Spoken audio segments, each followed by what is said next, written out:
ये बात तो हम सब जानते हैं कि एल्बर्ट आइंस्टाइन हिस्ट्री का सबसे बड़ा जीनियस था। इतना जीनियस कि वो अकेला ही हजारों साइंटिस्ट से ज्यादा दिमाग लड़ा सकता था। जो चीज हम इंसान समझना तो दूर की बात, सोच भी नहीं सकते, वो आइंस्टाइन ने सोची भी, समझी भी और उसको पूरी दुनिया के लिए आसान भी बनाया। एल्बर्ट आइंस्टाइन एक फिजिसिस्ट थे जिन्होंने थ्योरी ऑफ रिलेटिविटी, E=mc² और फोटो इलेक्ट्रिक इफेक्ट के लॉज बनाकर पूरी दुनिया को हैरान और परेशान छोड़ दिया था और इसकी वजह से ही इनको नोबेल प्राइज से भी नवाजा गया। इनकी एक्स्ट्रा ऑर्डिनरी सोचने और समझने की सलाहियत देखकर लोग समझते थे कि आइंस्टाइन के पास एक स्पेशल ब्रेन है जो हम आम इंसानों से काफी ज्यादा मुख्तलिफ है। इस बात का खुद आइंस्टाइन को भी अंदाजा था। इसी वजह से वो नहीं चाहते थे कि मरने के बाद इनकी बॉडी के किसी भी हिस्से पर रिसर्च की जाए, बल्कि उन्होंने तो ये इंस्ट्रक्शंस दे रखी थी कि मरने के बाद इनकी बॉडी को जलाकर राख कर दिया जाए।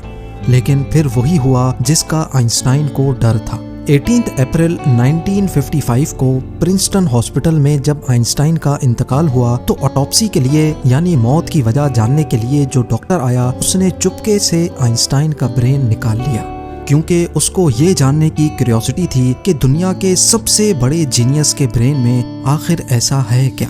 ज़ेम टीवी की वीडियोस में एक बार फिर से खुशामदीद। नाजरीन, आइंस्टाइन का ब्रेन चुराने वाले डॉक्टर थॉमस हार्वी थे, जिनको अपने साथ होने वाले अंजाम से ज्यादा इस स्पेशल ब्रेन को स्टडी करने में दिलचस्पी थी। कुछ दिनों के बाद जब प्रिंसटन हॉस्पिटल को डॉक्टर हार्वी की इस हरकत का पता चला तो उनको अपनी जॉब से हाथ धोना पड़ा। लेकिन डॉक्टर हार्वी आइंस्टाइन के बेटे हंस अल्बर्ट से जैसे तैसे करके ये परमिशन लेने में कामयाब हो गए कि वो उसके बाप के स्पेशल ब्रेन के अंदर छुपे राजों से पर्दा उठाकर उसको दुनिया के सामने लाना चाहते हैं। इस दिन के बाद से शुरू हुआ इस ब्रेन का एक लंबा तरीन सफर। डॉक्टर हार्वी एक पैथोलॉजिस्ट थे जो सिर्फ पोस्टमार्टम करना जानते थे। ये उनका सिर्फ ख्याल था कि वो इतने बड़े जीनियस के ब्रेन पर रिसर्च कर पाएंगे। अब कंडीशन ये थी कि डॉक्टर हार्वी प्रिंसटन हॉस्पिटल की जॉब से भी हाथ धो बैठे थे और अपने पैथोलॉजिस्ट का ओहदा भी। आइंस्टाइन का ब्रेन जो पहले ही डॉक्टर हार्वी प्रिजर्व कर चुके थे, वो इसको लेकर पेंसिल्वेनिया के शहर फिलाडेल्फिया ले गए, जहां उन्होंने ब्रेन की कई फोटोज ली और फिर उसको 240 छोटे छोटे पीसेज में काटकर हर पीस को अलग अलग जार में प्रिजर्व करके अपनी बेसमेंट में छुपा दिया। इसी मसले को लेकर डॉक्टर हार्वी का अपनी बीवी के साथ कई बार झगड़ा होता रहता था, क्योंकि उनकी बीवी अक्सर ये धमकी देती थी कि वो इस ब्रेन को उठाकर कहीं फेंक देगी। एक दिन झगड़ा इतना बढ़ गया कि दोनों मियाँ बीवी को डाइवोर्स लेकर अलग होना पड़ा और डॉक्टर हार्वी ब्रेन लेकर कैंसस के शहर विचिटा चले गए, जहाँ वो एक बायोलॉजिकल टेस्टिंग लैब में मेडिकल सुपरवाइजर की नौकरी करने लगे और यहाँ वो अपने फारिग टाइम में आइंस्टाइन के ब्रेन पर खूब स्टडी करने की कोशिश करते। इसके बाद कई बार वो अलग अलग जॉब छोड़कर मुख्तलिफ शहरों में ये ब्रेन लेके घूमते रहे। कई साल गुजर चुके थे लेकिन डॉक्टर हार्वी आइंस्टाइन के ब्रेन पर कुछ खास रिसर्च ना कर सके। उल्टा उनका मेडिकल लाइसेंस ही कैंसिल कर दिया गया और नौबत यहाँ तक आ गई कि उनको एक प्लास्टिक की फैक्ट्री में जॉब स्टार्ट करनी पड़ी। तभी उन्होंने पहली बार एक अच्छा फैसला किया कि वो इनके ब्रेन के अलग अलग हिस्सों को दुनिया भर के बेस्ट न्यूरोपैथोलॉजिस्ट के पास डिटेल्ड रिसर्च के लिए भेजेंगे। लिहाजा उन्होंने ऐसा ही किया। 1955 में ब्रेन चोरी होने के 30 सालों के बाद यानी 1985 में पहली बार आइंस्टाइन के ब्रेन पर एक स्टडी पब्लिश की गई। इसके बाद अगले 28 सालों तक इस जीनियस ब्रेन पर दुनिया भर के न्यूरोपैथोलॉजिस्ट ने कई स्टडीज पब्लिश की, जिनमें बताया गया कि आइंस्टाइन का ब्रेन आम इंसान के ब्रेन से काफी डिफरेंट था।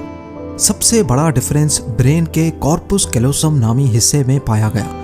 अब यहाँ ये जानना जरूरी है कि इंसानी ब्रेन दो अलग अलग हिस्सों में डिवाइडेड होता है। इंसान जो भी काम करता है वो ब्रेन के एक हिस्से में पहले प्रोसेस होता है और फिर ब्रेन हमारे जिस्म के उस हिस्से को सिग्नल देता है।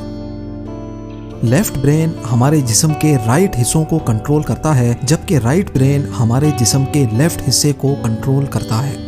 इसके अलावा 90% इंसानों का लेफ्ट ब्रेन बोलने, समझने, मैथमेटिकल कैलकुलेशंस और राइटिंग यानी लिखने के दौरान काम करता है, जबकि राइट ब्रेन के पास क्रिएटिविटी, शेप्स को पहचानने, आर्ट और म्यूजिकल स्किल्स की जिम्मेदारी होती है। अब आप भी ये सोच रहे होंगे कि इस सब में कॉर्पस कैलोसम का क्या काम है। फर्ज कर लें कि आप कीबोर्ड पर टाइपिंग कर रहे हैं या फिर मोबाइल फोन पर। इस दौरान हमारे दोनों हाथ टाइपिंग करने में बिजी हैं। कुछ अल्फाबेट्स हमारा सीधा हाथ टाइप कर रहा है तो कुछ उल्टा हाथ।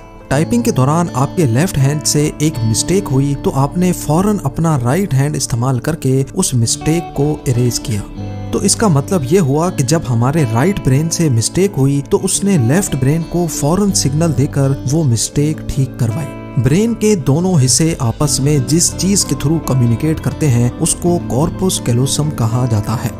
और आइंस्टाइन का कॉर्पस कैलोसम आम इंसानों के मुकाबले में कुछ ज्यादा ही बड़ा था, यानी उनका लेफ्ट और राइट ब्रेन का आपस में बहुत स्ट्रॉन्ग कनेक्शन था, जिसकी वजह से आइंस्टाइन एक ही वक्त में काफी कॉम्प्लेक्स प्रॉब्लम्स और सिचुएशंस को इमेजिन कर सकते थे। कॉर्पस कैलोसम के बड़े होने के अलावा आइंस्टाइन के ब्रेन का पैटर्न भी आम इंसानों से काफी मुख्तलिफ था और रिसर्चर्स का मानना है कि इसकी वजह से ब्रेन में न्यूरॉन्स का फ्लो काफी बेहतर था। न्यूरॉन्स के अच्छे फ्लो होने का मतलब है कि इनकी मैथमेटिकल कैलकुलेशंस की पावर काफी ज्यादा स्ट्रॉन्ग थी। Albert Einstein complex mathematical problems को बगैर पेन और पेपर के अपने दिमाग की मदद से ही सॉल्व करने की काबिलियत रखते थे।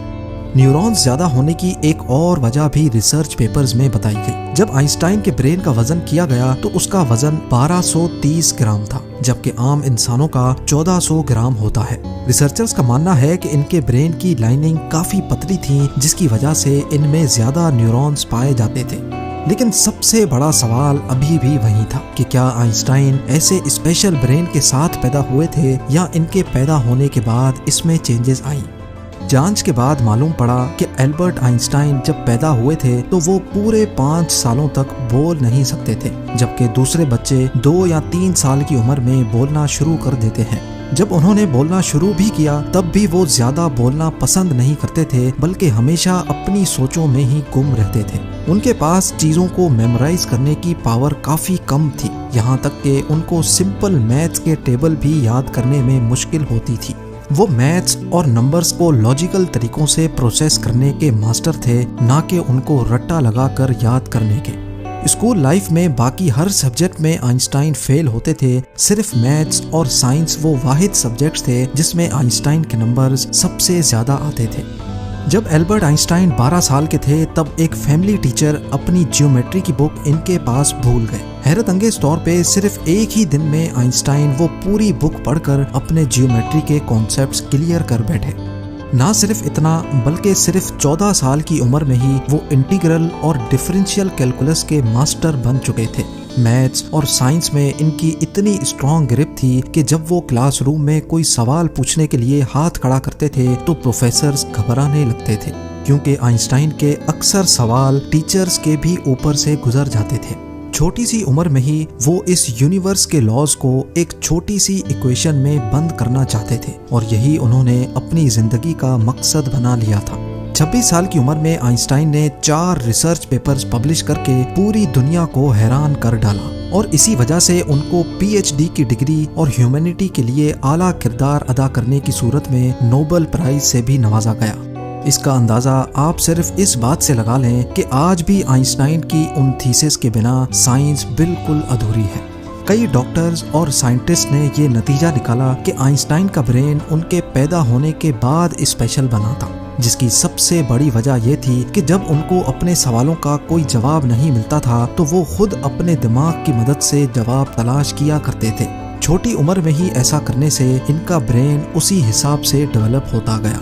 आज भी आइंस्टाइन का ये एक्स्ट्रा ऑर्डिनरी ब्रेन अमेरिका में वाक़े द मटर म्यूजियम में मौजूद है, जिसको बड़ी हिफाजत से माइक्रोस्कोपिक फिल्म्स में प्रिजर्व करके रखा गया है। उम्मीद है जेम टीवी की ये वीडियो भी आप लोग भरपूर लाइक और शेयर करेंगे। आप लोगों के प्यार भरे कमेंट्स का बेहद शुक्रिया। मिलते हैं अगली शानदार वीडियो में।